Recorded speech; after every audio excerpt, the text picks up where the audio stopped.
Bonjour Ricardo Karam, vous êtes l'un des grands visages dans le monde arabe parce qu'animateur, producteur d'émissions de télévision extrêmement populaires. Vos émissions, la dernière Ricardo Karam, est présentée dans tous les pays du monde arabe. On peut dire que partout votre visage montre le monde arabe d'aujourd'hui et vous rencontrez les plus grandes personnalités. Qu'est-ce qui caractérise aujourd'hui, vous diriez, ce monde en effervescence, en ébullition ? Je ne sais pas à quel point mon visage représente le monde arabe qui est complètement divisé aujourd'hui entre un monde qui est éclectique, un autre qui est complètement fondamentaliste, entre un monde islamiste, entre un monde ouvert, plein de compassion. Le monde arabe est naturellement un mix assez intéressant, assez diversifié. Une jeunesse arabe qui brille auprès des firmaments, comme on le dit, et qui veut trouver sa place au soleil et qui fait tout pour que son printemps soit un printemps prospère et fructueux. Oui, on regarde quelques images, vous voyez, ça ce sont les images qui présentent un petit peu les émissions que vous faites, Ricardo Karam.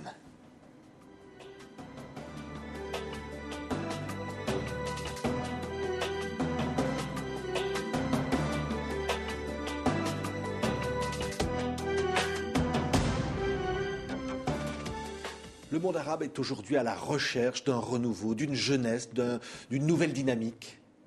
Tout à fait. Le monde arabe, depuis des décennies, vit complètement, je ne dirais pas dans un chaos, mais il vit dans un sommeil.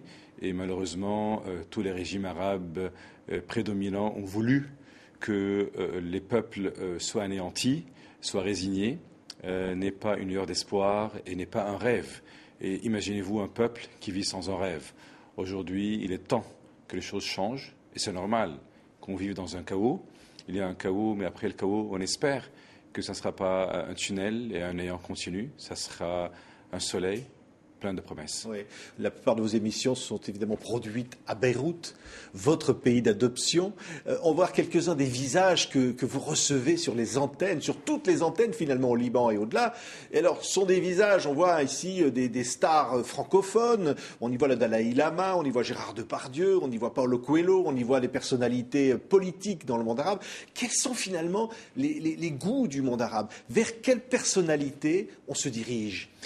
Le monde arabe est un monde qui est ouvert et qui veut apprendre. Et les peuples dans le monde arabe veulent aller de l'avant.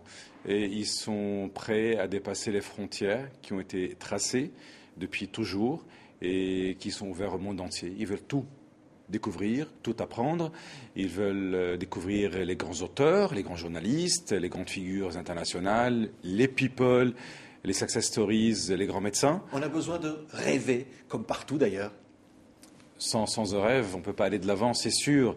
Et ces gens-là prêtent au rêve. Ils permettent à toutes les communautés, même si elles vivent dans un désarroi, de rêver, de s'identifier, de s'inspirer, de dire moi aussi, j'arriverai un jour peut-être là où ces gens sont arrivés. Ouais.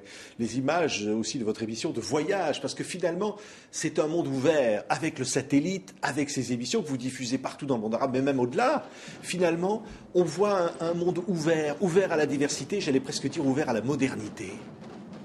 Tout à fait. J'ai été le pionnier à présenter au public arabe tous ces invités qu'on vient de voir dans ces petits spots promotionnels. J'étais le premier à créer ce pont entre l'Occident et l'Orient. Je peux dire que j'ai osé le faire il y a une vingtaine d'années.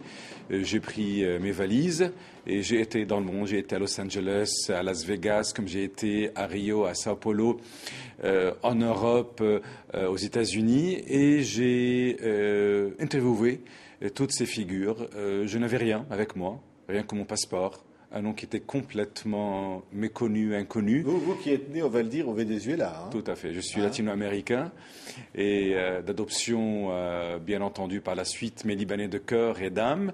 J'ai mes parents et mes grands-parents respectifs purs libanais, donc je suis pur sang libanais. Et voilà, et je me suis imposé et j'ai permis à tout le public du monde arabe de découvrir ces figures-là. Et pourtant, on a l'image, évidemment, à Beyrouth, au Liban, d'un pays scindé, avec des communautés, chacun ayant sa chaîne de télévision. Est-ce qu'on arrive à transcender cela ? Est-ce que finalement la télévision aide les communautés à se parler ou est-ce qu'elle les divise un peu plus ? Elle est supposée être une plateforme de dialogue. Très souvent, on voit des gens qui sont confrontés, qui sont de différents bords et qui se font la guerre au cours d'une émission sur un plateau déterminé. Le Liban est un pays qui prêche la démocratie et la liberté d'expression.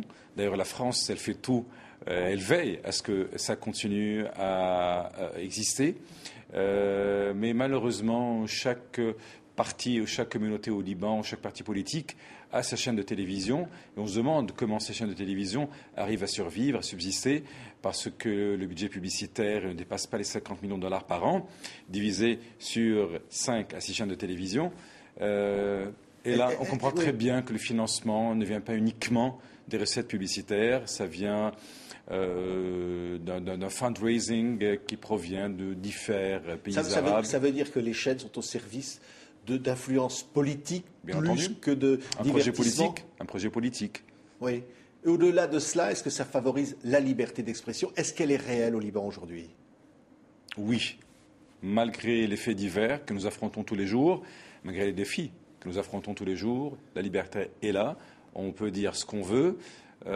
Pourtant, la liberté d'expression, moi je dis toujours, doit avoir un plafond. Peut-être horizontalement, on ne doit pas avoir des pans de mur, mais sur le plafond, il faut qu'il y en ait un. Et non, le Libanais peut dire ce qu'il veut, les chaînes sont là pour ça, et si on ne trouve pas sa liberté dans une chaîne particulière, alors l'autre, la concurrente, nous appelle, nous dit voilà, nous sommes là, venez. Et voilà. Et vous, vos émissions sont diffusées en Irak, elles sont diffusées partout, il y a un langage, j'allais dire, commun à l'ensemble du monde arabe? Écoutez, oui, il y a un fil conducteur, un dénominateur commun entre les différentes communautés, mais chaque pays arabe a finalement ses spécificités. Chaque pays arabe a ses caractéristiques. Pour l'Irak, je fais des émissions qui n'intéressent pas forcément les Égyptiens, et pour l'Égypte, je fais des émissions qui n'intéressent pas forcément les gens du Koweït, et ainsi de suite. Mais naturellement, il y a des figures, des symboles qui intéressent tout le monde, surtout dans le monde culturel et artistique. Un mot sur Takrim, on voit des images. La dernière de ces cérémonies avait donc lieu à Bahreïn. Et vous incitez finalement, à travers la réussite de certains dans le monde arabe, vous incitez la jeunesse à l'optimisme. C'est vous qui présidez ces cérémonies. Tout à fait. J'ai fondé cette fondation, ou j'ai créé cette fondation, qui est devenue une plateforme qui réunit chaque année 8 Arabes qui ont brillé dans le monde. Le but, c'est d'inspirer les jeunes. Le but, c'est d'appeler au rêve, de leur dire voilà, vous aussi, vous pourrez arriver, vous pourrez réussir. De notre côté, nous essayons de changer cette image stéréotypée, négative, qui est collée aux Arabes dans le monde et qui se veut une idée fondamentaliste au moment où nous sommes créateurs, créatifs, innovateurs et productifs surtout. Merci Ricardo Karam. On était ravis de vous avoir sur notre plateau, de saluer par vous tout le public qui nous écoute dans le monde arabe. Merci. Merci.